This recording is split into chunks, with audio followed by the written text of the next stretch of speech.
Chapter 9 Critique of Imperialism. By the critique of imperialism, in the broad sense of the term, we mean the attitude of the different classes of society towards imperialist policy in connection with their general ideology. The enormous dimensions of finance capital concentrated in a few hands and creating an extraordinarily dense and widespread network of relationships and connections, which subordinates not only the small and medium, but also the very small capitalists and small masters, on the other hand, and the increasingly intense struggle waged against other national state groups of financiers for the division of the world and domination over other countries, on the other hand, caused the propertied classes to go over entirely to the side of imperialism.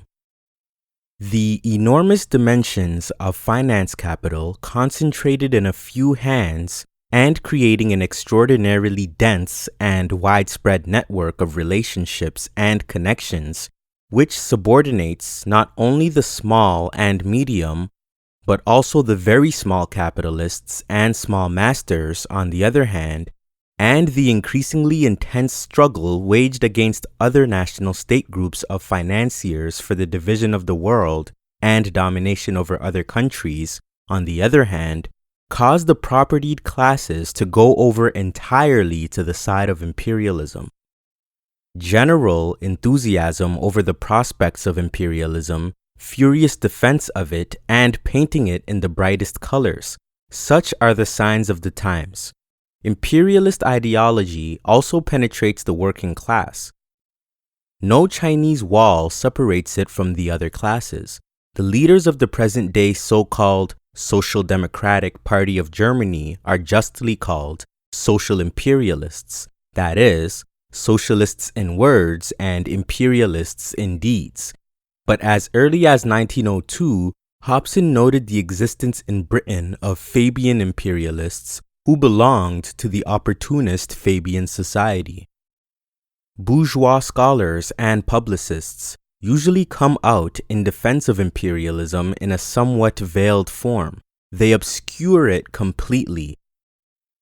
Domination and its deep-going roots strive to push specific and secondary details into the forefront and do their very best to distract attention from essentials by means of absolutely ridiculous schemes for reform, such as police supervision of the trusts or banks, etc.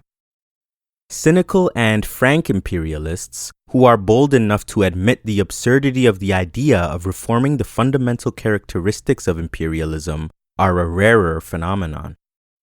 Here is an example. The German imperialists' attempt, in the magazine Archives of World Economy, to follow the national emancipation movements in the colonies, particularly, of course, in colonies other than those belonging to Germany. They note the unrest and the protest movements in India, the movement in Natal, South Africa, in the Dutch East Indies, etc. One of them, commenting on an English report of a conference held on June 28th to 30th, 1910, of representatives of various subject nations and races, of peoples of Asia, Africa, and Europe who are under foreign rule, writes as follows in appraising the speeches delivered at this conference. We are told that we must fight imperialism, that the ruling states should recognize the right of subject peoples to independence, that an international tribunal should supervise the fulfillment of treaties concluded between the great powers and weak peoples. Further than the expression of these pious wishes they do not go. We see no trace of understanding of the fact that imperialism is inseparably bound up with capitalism in its present form and that, therefore, an open struggle against imperialism would be hopeless unless, perhaps, the fight were to be confined to protests against certain of its especially abhorrent excesses. Since the reform of the basis of imperialism is a deception, a pious wish, since the bourgeois representatives of the oppressed nations go no further forward, the bourgeois representative of an oppressing nation goes further backward to servility towards imperialism under cover of the claim to be scientific, that is also logic. The questions as to whether it is possible to reform the basis of imperialism, whether to go forward to the further intensification and deepening of the antagonisms which it engenders, or backward, towards allaying these antagonisms, are fundamental questions in the critique of imperialism. Since the specific political features of imperialism are reaction everywhere and increased national oppression due to the oppression of the financial oligarchy and the elimination of free competition, a petty bourgeois democratic opposition to imperialism arose at the beginning of the 20th century in nearly all imperialist countries. Kautsky not only did not trouble to oppose, was not only unable to oppose this petty bourgeois reformist opposition, which is really reactionary in its economic basis, but became merged with it in practice. And this is precisely where Kautsky and the broad international Kautskyan trend deserted Marxism. In the United States, the imperialist war waged against Spain in 1898 stirred up the opposition of the anti-imperialists, the last of the Mohicans of bourgeois democracy who declared this war to be criminal, regarded the annexation of foreign territories as a violation of the Constitution, declared that the treatment of Aguinaldo, leader of the Filipinos — the Americans promised him the independence of his country but later landed troops and annexed it — was jingo treachery, and quoted the words of Lincoln: "When the white man governs himself, that is self-government. But when he governs himself and also governs others, it is no longer self-government, it is despotism." But as long as all this criticism shrank from recognizing the inseverable bond between imperialism and the trusts, and, therefore, between imperialism and the foundations of capitalism, while it shrank from joining the forces engendered by large-scale capitalism and its development, it remained a pious wish. This is also the main attitude taken by Hobson in his critique of imperialism. Hobson anticipated Kautsky in protesting against the inevitability of imperialism argument, and in urging the necessity of increasing the consuming capacity of the people under capitalism. The petty bourgeois point of view in the critique of imperialism, the omnipotence of the banks, the financial oligarchy, etc., is adopted by the authors I have often quoted, such as Agad, A. Landsberg, L. Eschwege, and among the French writers, Victor Berard, author of a superficial book entitled England and Imperialism, which appeared in 1900. All these authors, who make no claim to be Marxists, contrast imperialism with free competition and democracy, condemn the Baghdad railway scheme, which is leading to conflicts and war, utter pious wishes for peace, etc. This applies also to the compiler of international stock and share issue statistics, A. Neymark, who, after calculating the thousands of millions of francs representing international securities, exclaimed in 1912, "Is it possible to believe that peace may be disturbed? That, in the face of these enormous figures, anyone would risk starting a war?" Such simple-mindedness on the part of the bourgeois economists is not surprising. Moreover, it is in their interest to pretend to be so naive and to talk seriously about peace under imperialism. But what remains of Kautsky's Marxism when, in 1914, 1915, and 1916, he takes up the same bourgeois reformist point of view and affirms that everybody is agreed, imperialists, pseudo-socialists, and social pacifists, on the matter of peace? Instead of an analysis of imperialism and an exposure of the depths of its contradictions, we have nothing but a reformist, pious wish to wave them aside, to evade them. Here is a sample of Kautsky's economic criticism of imperialism. He takes the statistics of the British export and import trade with Egypt from 1872 and 1912. It seems that this export and import trade has grown more slowly than British foreign trade as a whole. From this, Kautsky concludes that we have no reason to suppose that without military occupation, the growth of British trade with Egypt would have been less, simply as a result of the mere operation of economic factors. The urge of capital to expand can be best promoted not by the violent methods of imperialism, but by peaceful democracy. This argument of Kautsky's, which is repeated in every key by his Russian armor-bearer and Russian shielder of the social chauvinists, Mr. Spectator, constitutes the basis of Kautskyan critique of imperialism, and that is why we must deal with it in greater detail.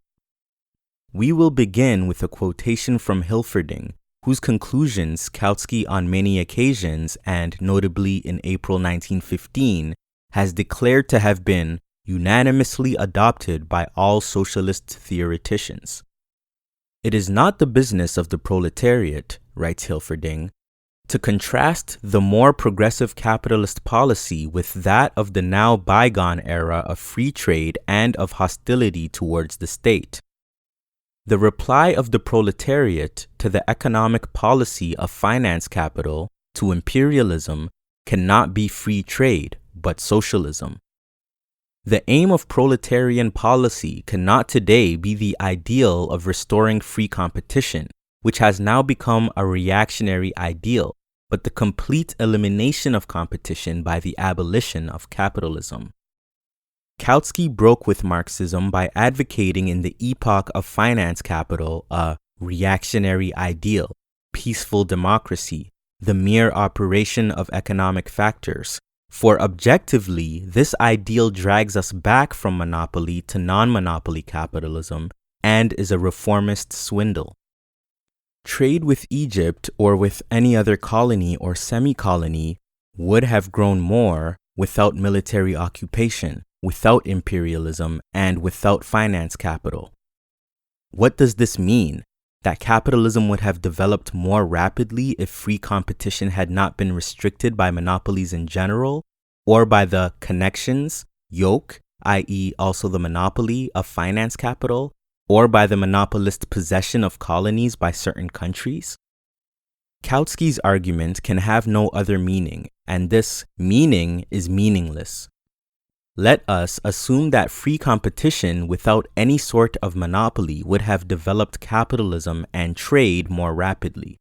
But the more rapidly trade and capitalism develop, the greater is the concentration of production and capital, which gives rise to monopoly. And monopolies have already arisen, precisely out of free competition. Even if monopolies have now begun to retard progress, it is not an argument in favor of free competition, which has become impossible after it has given rise to monopoly. Whichever way one turns Kautsky's argument, one will find nothing in it except reaction and bourgeois reform. Even if we correct this argument and say, as Spectator says, that the trade of the colonies with Britain is now developing more slowly than their trade with other countries, it does not save Kautsky, for it is also monopoly, also imperialism that is beating Great Britain. Only it is the monopoly and imperialism of another country, America, Germany.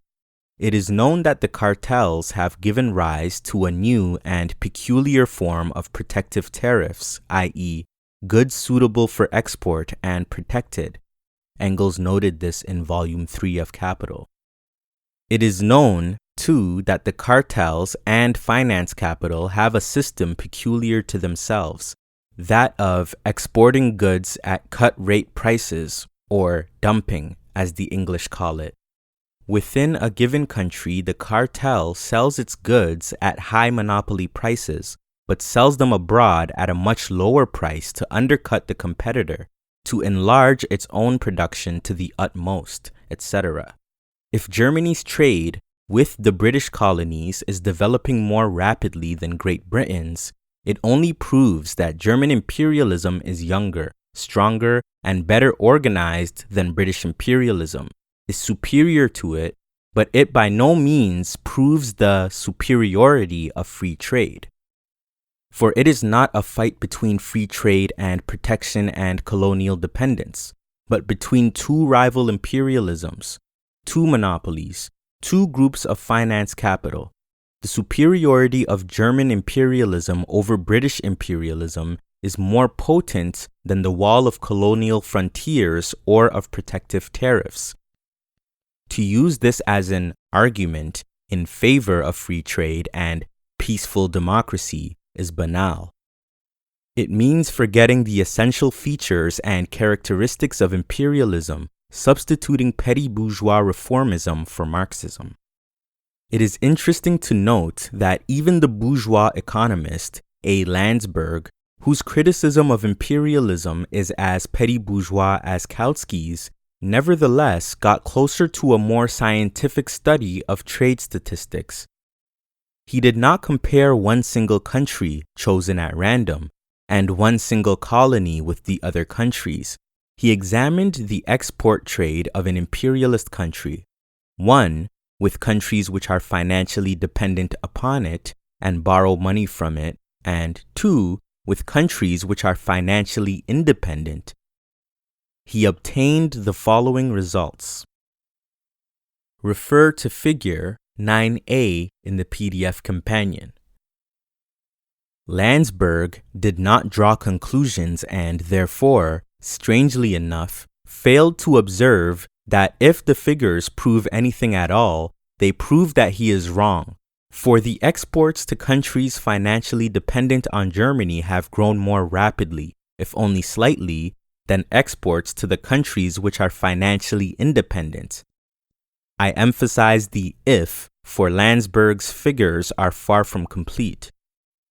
Tracing the connection between exports and loans, Landsberg writes, in 1890 to 91, a Romanian loan was floated through the German banks, which had already in previous years made advances on this loan.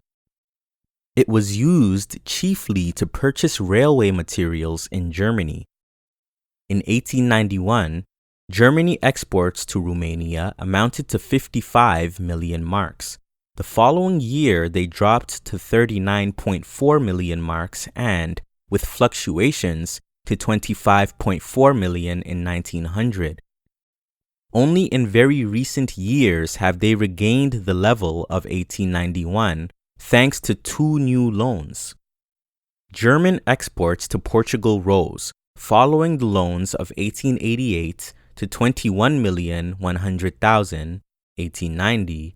Then in the following 2 years, they dropped to 16,200,000 and 7,400,000, and regained their former level only in 1903. The figures of German trade with Argentina are still more striking. Loans were floated in 1888 and 1890. German exports to Argentina reached 60,700,000 marks, 1889. 2 years later, they amounted to only 18,600,000 marks, less than 1/3 of the previous figure. It was not until 1901 that they regained and surpassed the level of 1889, and then only as a result of new loans floated by the state and by municipalities, with advances to build power stations and with other credit operations. Exports to Chile, as a consequence of the loan of 1889, rose to 45,200,000 marks in 1892, and a year later dropped to 22,500,000 marks. A new Chilean loan floated by the German banks in 1906 was followed by a rise of exports to 84,700,000 marks in 1907, only to fall again to 52,400,000 marks in 1908. From these facts, Landsberg draws the amusing petty bourgeois moral of how unstable and irregular export trade is when it is bound up with loans, how bad it is to invest capital abroad instead of naturally and harmoniously developing home industry, how costly are the millions in bakshish that Krupp has to pay in floating foreign loans, etc. But the facts tell us clearly The increase in exports is connected with just these swindling tricks of finance capital, which is not concerned with bourgeois morality, but with skimming the ox twice. First, it pockets the profits from the loan. Then it pockets other profits from the same loan which the borrower uses to make purchases from Krupp or to purchase railway material from the steel syndicate, etc. I repeat that I do not by any means consider Landsberg's figures to be perfect, but I had to quote them because they are more scientific than Kautsky's and Spectator's, and because Landsberg showed the correct way to approach the question. In discussing the significance of finance capital in regards to exports, etc., one must be able to single out the connection of exports especially and solely with the tricks of the financiers, especially and solely with the sale of goods by cartels, etc. Simply to compare colonies with non-colonies, one imperialism with another imperialism, one semi-colony or colony, Egypt, with all other countries, is to evade and to obscure the very essence of the question. Kautsky's theoretical critique of imperialism has nothing in common with Marxism, and serves only as a preamble to propaganda for peace and unity with the opportunists and the social chauvinists. Precisely for the reason that it evades and obscures the very profound and fundamental contradictions of imperialism, the contradictions between monopoly and free competition which exists side by side with it, between the gigantic operations and gigantic profits of finance capital and honest trade in the free market, the contradiction between cartels and trusts on the one hand and non-cartelized industry on the other, etc. The notorious theory of ultra-imperialism invented by Kautsky is just as reactionary. Compare his arguments on this subject in 1915 with Hobson's arguments in 1902. Kautsky: cannot the present imperialist policy be supplanted by a new ultra-imperialist policy which will introduce the joint exploitation of the world by internationally united finance capital in place of the mutual rivalries of national finance capitals? Such a new phase of capitalism is at any rate conceivable. Can it be achieved? Sufficient premises are still lacking to enable us to answer this question. Hobson: Christendom, thus laid out in a few great federal empires, each with a retinue of uncivilized dependencies, seems to many the most legitimate development of present tendencies, and one which would offer the best hope of permanent peace on an assured basis of inter-imperialism. Kautsky called ultra-imperialism or super-imperialism what Hobson, 13 years earlier, described as inter-imperialism, except for coining a new and clever catchword, replacing one Latin prefix by another. The only progress Kautsky has made in the sphere of scientific thought is that he gave out as Marxism what Hobson, in effect, described as the cant of English parsons. After the Anglo-Boer War, it was quite natural for this highly honorable caste to exert their main efforts to console the British middle class and the workers who had lost many of their relatives on the battlefields of South Africa and who were obliged to pay higher taxes in order to guarantee still higher profits for the British financiers. And what better consolation could there be other than the theory that imperialism is not so bad, that it stands close to inter- or ultra-imperialism, which can ensure permanent peace?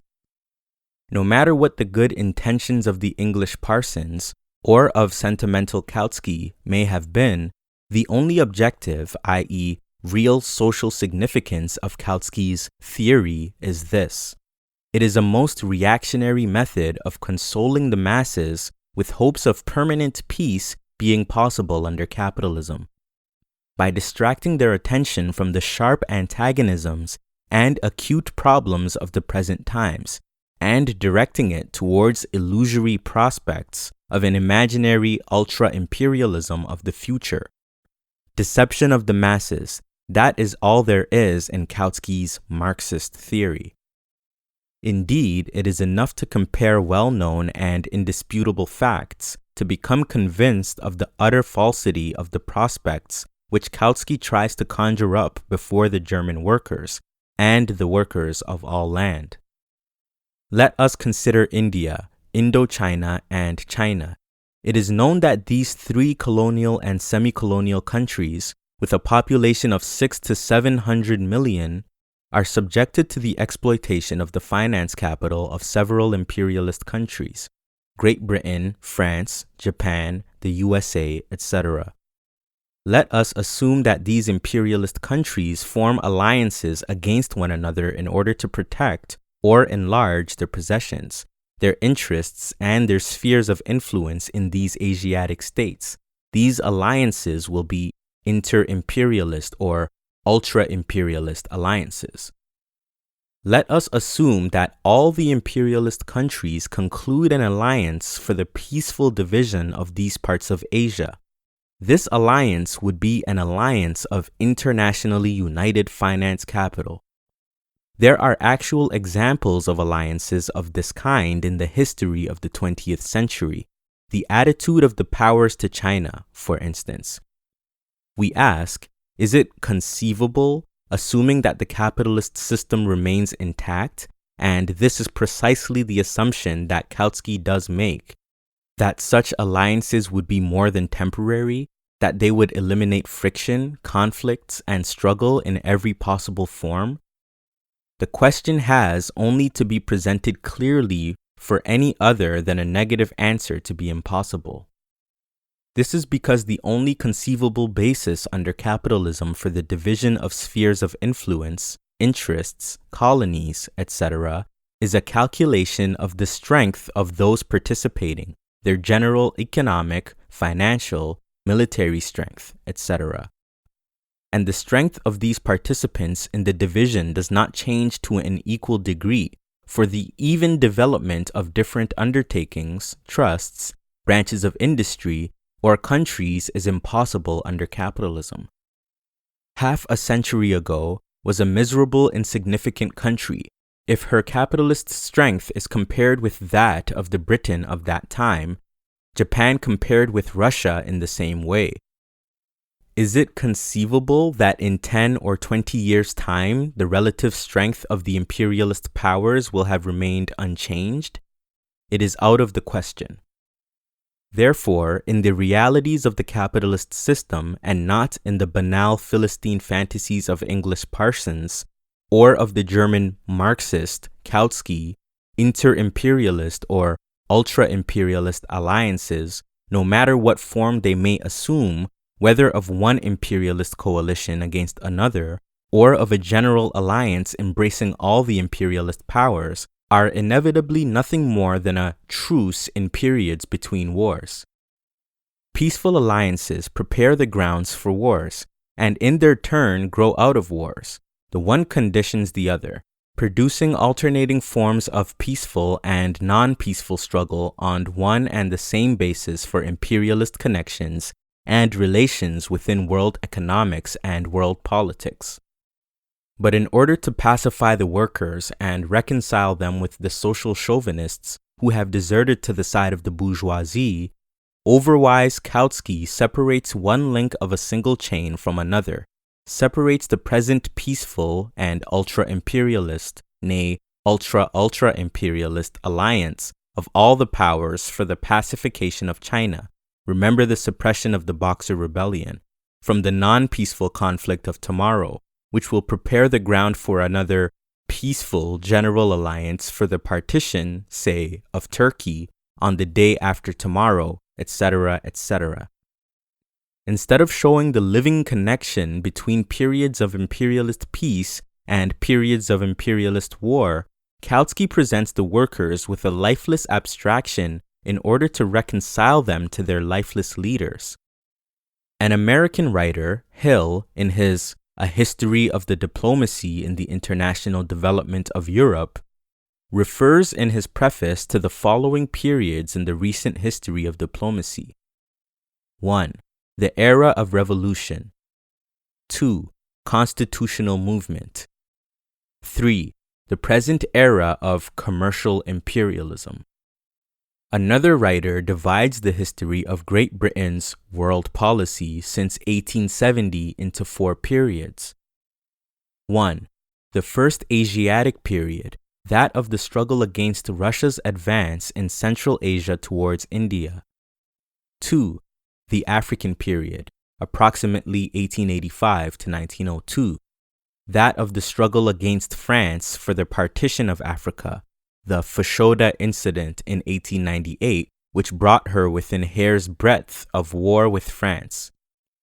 3. The Second Asiatic period alliance with Japan against Russia. And 4. The European period, chiefly anti-German. The political patrol clashes take place on the financial field, wrote the banker, Reiser, in 1905, in showing how French finance capital operating in Italy was preparing the way for a political alliance of these countries, and how a conflict was developing between Germany and Great Britain over Persia, between all the European capitalists over Chinese loans, etc. Behold the living reality of peaceful, ultra-imperialist alliances in their inseverable connection with ordinary imperialist conflicts. Kautsky's obscuring of the deepest contradictions of imperialism, which inevitably boils down to painting imperialism in bright colors, leaves its trace in this writer's criticism of the political features of imperialism. Imperialism is the epoch of finance capital and of monopolies, which introduce everywhere the striving for domination, not for freedom. Whatever the political system, the result of these tendencies is everywhere reaction and an extreme intensification of antagonisms in this field. Particularly intensified become the yoke of national oppression and the striving for annexations, i.e., the violation for national independence, for annexation is nothing but the violation of the right of nations to self-determination. Hilferding rightly notes the connection between imperialism and the intensification of national oppression. In the newly opened up countries, he writes, the capital imported into them intensifies antagonisms and excites against the intruders the constantly growing resistance of the peoples who are awakening to national consciousness. This resistance can easily develop into dangerous measures against foreign capital. The old social relations become completely revolutionized. The age-long agrarian isolation of nations without history is destroyed, and they are drawn into the capitalist whirlpool. Capitalism itself gradually provides the subjugated with the means and resources for their emancipation, and they set out to achieve the goal which once seemed highest to the European nations, the creation of a united national state as a means to economic and cultural freedom. This movement for national independence threatens European capital in its most valuable and most promising fields of exploitation, and European capital can maintain its domination only by continually increasing its military forces. To this must be added that it is not only in newly opened up countries, but also in the old, that imperialism is leading to annexation, to increased national oppression, and, consequently, also to increasing resistance. While objecting to the intensification of political reaction by imperialism, Kautsky leaves in the shade a question that has become particularly urgent, viz., the impossibility of unity with the opportunists in the epoch of imperialism. While objecting to annexations, he presents his objections in a form that is most acceptable and least offensive to the opportunists. He addresses himself to a German audience, yet he obscures the most topical and important point, for instance, the annexation of Alsace-Lorraine by Germany. In order to appraise this mental aberration of Kautsky's, I shall take the following example. Let us suppose that a Japanese condemns the annexation of the Philippines by the Americans. The question is, will many believe that he does so because he has a horror of annexations as such, and not because he himself has a desire to annex the Philippines? And shall we not be constrained to admit that the fight the Japanese is waging against annexations can be regarded as being sincere and politically honest only if he fights against the annexation of Korea by Japan and urges freedom for Korea to secede from Japan? Kautsky's theoretical analysis of imperialism, as well as his economic and political critique of imperialism, are permeated through and through with a spirit absolutely irreconcilable with Marxism, of obscuring and glossing over the fundamental contradictions of imperialism, and with a striving to preserve at all costs the crumbling unity with opportunism in the European working class movement.